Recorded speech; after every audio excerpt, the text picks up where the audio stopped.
ঈদের ছুটি শেষে কর্মস্থলে ফেরা মানুষের ভিড়, যমুনা সেতু মহাসড়কে 4 কিলোমিটার যানজট, বাড়তি ভাড়া নেয়ার অভিযোগ। সিলেটের দুটো কূপ থেকে 16 মিলিমিটার ঘনফুট গ্যাস জাতীয় গ্রিডে যুক্ত। কৈলাস টিলায় পরিদর্শন শেষে জ্বালানি উপদেষ্টা।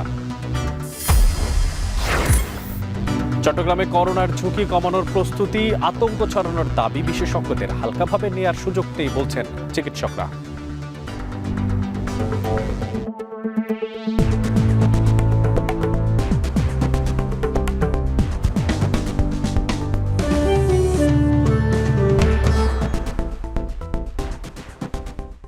স্বাগত এখন জনপদে। পুরো আয়োজনে আপনাদের সঙ্গে আছি আমি মশিউর অনেক।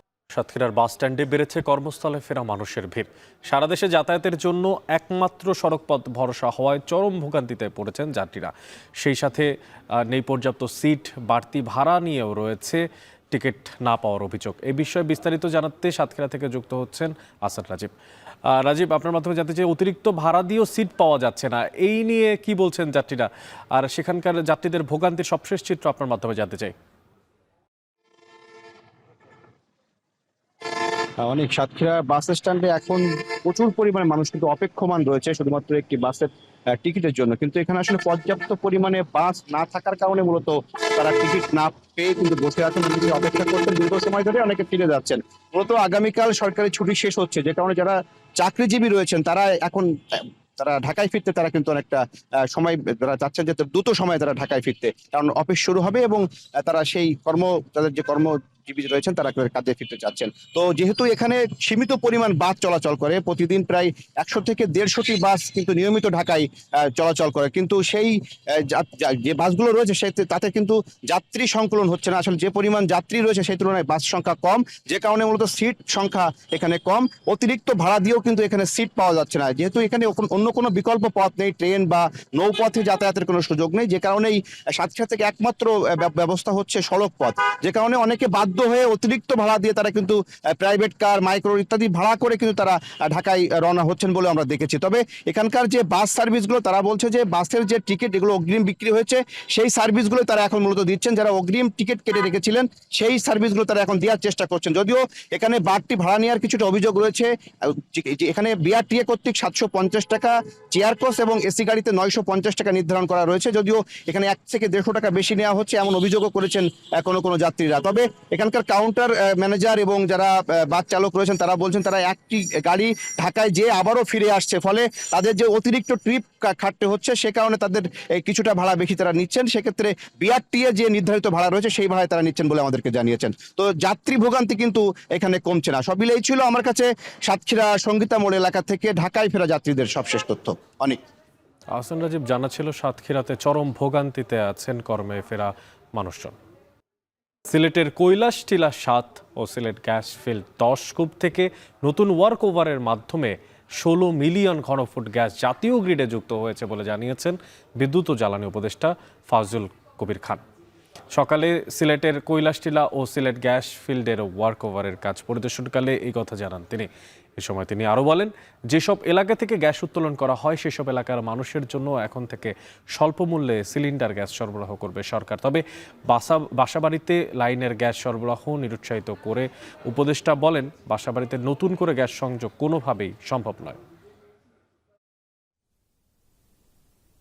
করোনার ওমিক্রন ভ্যারিয়েন্ট নিয়ে এবার নড়েচড়ে বসেছে চট্টগ্রামের স্বাস্থ্য প্রশাসন আর নগর কর্তৃপক্ষ। প্রস্তুতি নিচ্ছে সম্ভাব্য ঝুঁকি কমানোর। তবে যতটা বলা হচ্ছে এই ভ্যারিয়েন্ট ততটা ভয়াবহ আর প্রাণঘাতী নয় বলে দাবি করছেন করোনা বিশেষজ্ঞরা। এরপরেও সচেতনতা ও প্রস্তুতির জোর দিচ্ছেন তারা।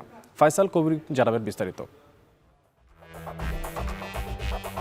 ফেসবুকের এই পোস্ট থেকেই মূলত নতুন করে করোনা সংক্রমণের আতঙ্ক ছড়ায়। কোনো যাচাই বাছাই বা নির্ভরযোগ্য সূত্র ছাড়াই গেল এক সপ্তাহে বিভিন্ন পেজ, ব্যক্তি ও তারকাদের ওয়াল থেকেও শেয়ার হয় এই পোস্ট। এমনকি গেল 9 জুন চট্টগ্রামের সিভিল সার্জন কার্যালয়ের ফেসবুক পেজেও হুবহু তুলে দেওয়া হয় এই সতর্কতা বার্তা। অসমর্থিত সূত্রের এমন পোস্ট শেয়ার দেয়ায় শুরু হয় সমালোচনা। অনেকেই দাবি করেন ভারতে ভাইরাল হওয়া ইংরেজি একটি পোস্টের হুবহু বাংলা অনুবাদ এটি, যা ফেক নিউজ বলে সতর্ক করেছে দেশটির স্বাস্থ্য মন্ত্রণালয়। করোনার এই ভ্যারিয়েন্ট নিয়ে অহেতুক আতঙ্ক ছড়ানো হচ্ছে বলে জানান চট্টগ্রামের এই করোনা বিশেষজ্ঞ। যে কথাগুলো বলা হচ্ছে এটা সত্যতা কতটুকু আমি কিন্তু নিজেই যাচাই করতে পারি। এবং ফেসবুক এমন একটা জিনিস, এটা কিন্তু আসলে প্রথমেই কোনো ফেসবুকের কোনো নিউজকে আমি নিজেও কোনো যাচাই ছাড়া বিশ্বাস করি না। 2021 সালে দক্ষিণ আফ্রিকায় প্রথম অমিক্রন শনাক্ত হয়। বিশ্ব স্বাস্থ্য সংস্থার মতে এই ভ্যারিয়েন্টের দ্রুত ছড়ানোর ক্ষমতা থাকলেও ডেল্টার মতো প্রাণঘাতী বা ভয়াবহ না। এই মুহূর্তে আসলে এই ভ্যারিয়েন্ট নিয়ে কোনো মহামারী কোথাও হয়নি এবং বাংলাদেশেও হবে বলে আমি মনে করি না, কারণ এটা সংক্রমণ হার বেশি কিন্তু এটা সিভিয়ারিটি আসলে ওইরকম বেশি না যেটা বলা হচ্ছে। তবে এই ধরনটি কম প্রাণঘাতী হলেও এটিকে হালকাভাবে নেয়ার সুযোগ নেই বলছেন চিকিৎসকরা।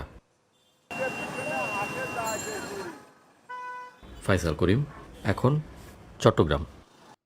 ঈদুল আজহার ছুটির আমেজ যেন এখনও কাটেনি দেশের প্রধান পর্যটন নগরী কক্সবাজারে। সৈকতের বিভিন্ন পয়েন্টে ভিড় করছেন দূর দূরান্ত থেকে আসা হাজারো মানুষ। এ বিষয়ে বিস্তারিত জানাতে সৈকতের সুগন্ধা পয়েন্ট থেকে এই মুহূর্তে যুক্ত হচ্ছেন মন্তোষ বেতক্য।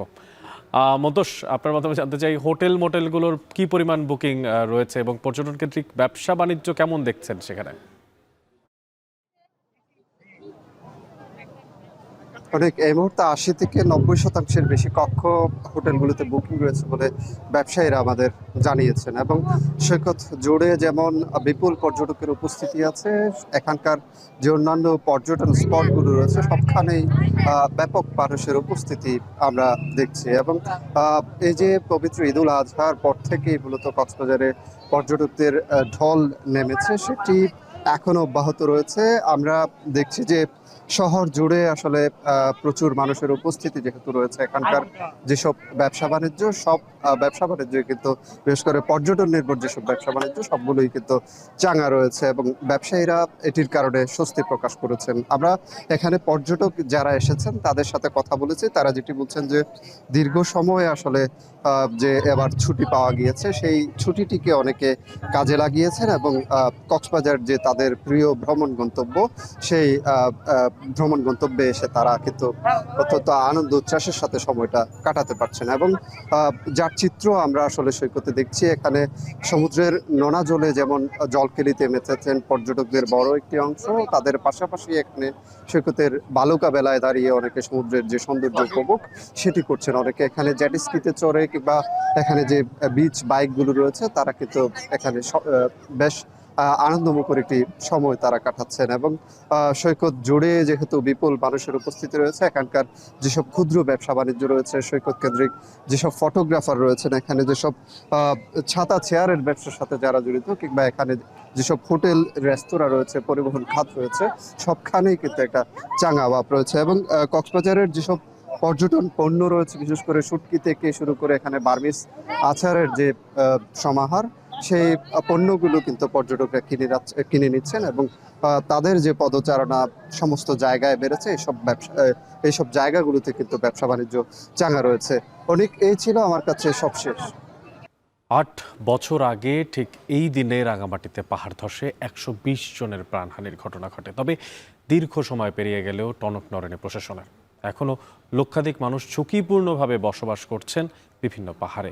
ভয়াল সেই স্মৃতি মনে হলে এখনও শিউরে ওঠে রাঙামাটির বাসিন্দারা। তারা বলছেন পাহাড় ধসের পর গঠন হয় একাধিক তদন্ত কমিটি। এছাড়া পাহাড় ব্যবস্থাপনা নীতি প্রণয়ন, পাহাড় খেকোদের শাস্তি, ঝুঁকিপূর্ণ বসতি সরানো, বৃক্ষরোপণ, আশ্রয়কেন্দ্র নির্মাণ সহ করা হয় নানা সুপারিশ, যার কোনোটিও এখনও বাস্তবায়ন সম্ভব হয়নি। এখনও জেলার 10 উপজেলায় ঝুঁকিপূর্ণভাবে বসবাস করছে লক্ষাধিক মানুষ। ব্যবস্থা না নেওয়ায় প্রতিনিয়তই বাড়ছে সে সংখ্যা।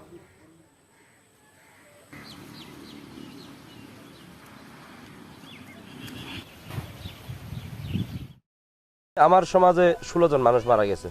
ওই সময় প্রশাসনে আমাদেরকে আশ্বস্ত করছেন যে একটা স্থায়ী আশ্রয়কেন্দ্র খুলবে, কিন্তু আসলে আজ পর্যন্ত আমরা সেটার আলোর মুখ আমরা দেখিনি। পানিটা যখন পাহাড় থেকে নামে, ওটা যদি ড্রেনের মাধ্যমে নামানো যায় এবং সিঁড়ির দিয়ে এবং সিঁড়ির নিচে যদি ড্রেনের ব্যবস্থা থাকে পর্যাপ্ত, তাহলে মনে করেন এখান থেকে যদি 5-7টা যদি ড্রেনেজ ব্যবস্থা থাকে তাই পাহাড় ধসটা অনেকটা কমে আসবে। আমরা পুনর্বাসনের কথা হইতেছি, পুনর্বাসনের দরকার আমরা সরকারের কাছে আমরা এই আবেদন। দেশের বিভিন্ন জেলা থেকে লবণযুক্ত চামড়া আসতে শুরু করেছে দ্বিতীয় বৃহত্তম চামড়ার মোকাম নাটোরের চকবৈদ্যনাথের আড়তগুলোতে। তবে প্রথম দিনে এখনও জমে ওঠেনি বেচাকেনা। সেই নেই ট্যানারি মালিক ও তাদের প্রতিনিধিরাও। প্রথম হাটে লবণযুক্ত গরুর চামড়া বিক্রি হচ্ছে 800 থেকে 1100 টাকায়, আর খাসির চামড়া বিক্রি হচ্ছে 50 থেকে 70 টাকায়। তবে সরকার চামড়ার সর্বনিম্ন মূল্য 1150 টাকা নির্ধারণ করলেও মিলছে না সেই দামে। এবছর নাটোরে 5 থেকে 6 লাখ পিস গরুর চামড়া এবং খাসি বকরি সহ অন্যান্য 7 থেকে 8 লাখ পিস চামড়া সংগ্রহের লক্ষ্যমাত্রা নির্ধারণ করা হয়েছে। তবে এখন পর্যন্ত লক্ষাধিক পিস কাঁচা চামড়া সংগ্রহ করেছে নাটোরের ব্যবসায়ীরা।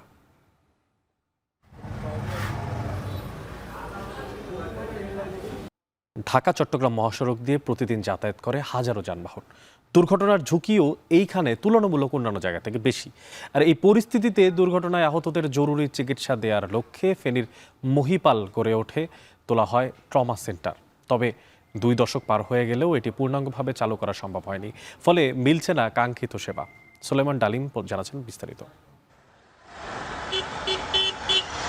ঢাকা চট্টগ্রাম মহাসড়কে ফেনীর 27 কিলোমিটার সহ সড়ক মহাসড়কে দুর্ঘটনায় আহতদের চিকিৎসা দিতে 2004 সালে নির্মাণ করা হয় 20 শয্যার ট্রমা সেন্টার। খরচ হয় 2,76 লাখ টাকা। 2006 সালে ট্রমা সেন্টারটিতে চালু হয় আংশিক স্বাস্থ্যসেবা। মাঝে 2 দশক পার হলেও এখনো পূর্ণাঙ্গভাবে শুরু হয়নি সেবাদান।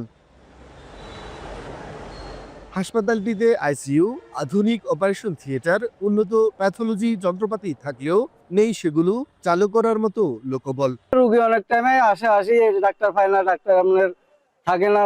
আপনার হাসপাতালটা 12টা বাজে খুলে 1টা বাজে আপনি বদ্ধ করে চলে যায়। তখন এখানে আসলে তো এরকম কোনো সেবা পায় না, হয় আমার সদরে পাঠায় যাওয়া লাগে, নয়তো আমার চট্টগ্রাম মেডিকেলে পাঠায় যাওয়া লাগে। ফেনী সহ আশপাশের এলাকায় সড়ক দুর্ঘটনা এখন নিত্যদিনের ঘটনা, অথচ কোনো রকমে চালু থাকা ট্রমা সেন্টারটি যেন নিজেই এক দীর্ঘমেয়াদী দুর্ঘটনার শিকার। আমরা গত মার্চ মাসে এই পথ সৃজনের প্রস্তাব স্ট্যান্ডার্ড সেটআপ অনুযায়ী প্রস্তাবনা আমরা ইতিমধ্যেই প্রেরণ করেছি।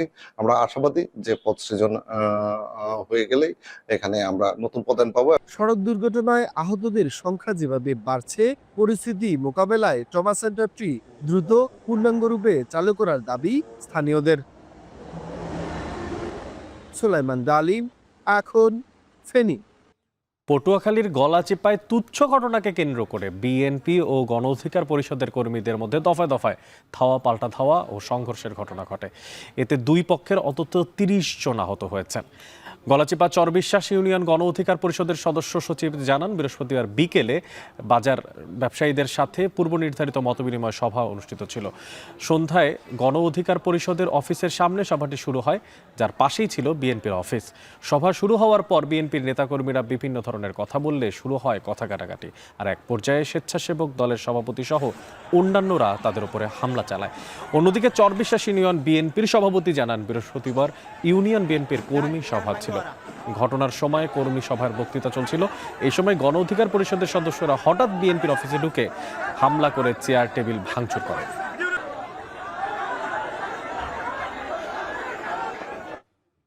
এই ছিল এখন জনপদের আয়োজন। এখন টেলিভিশন ওয়েবসাইটে দেখতে ভিজিট করুন www.ekon.tv।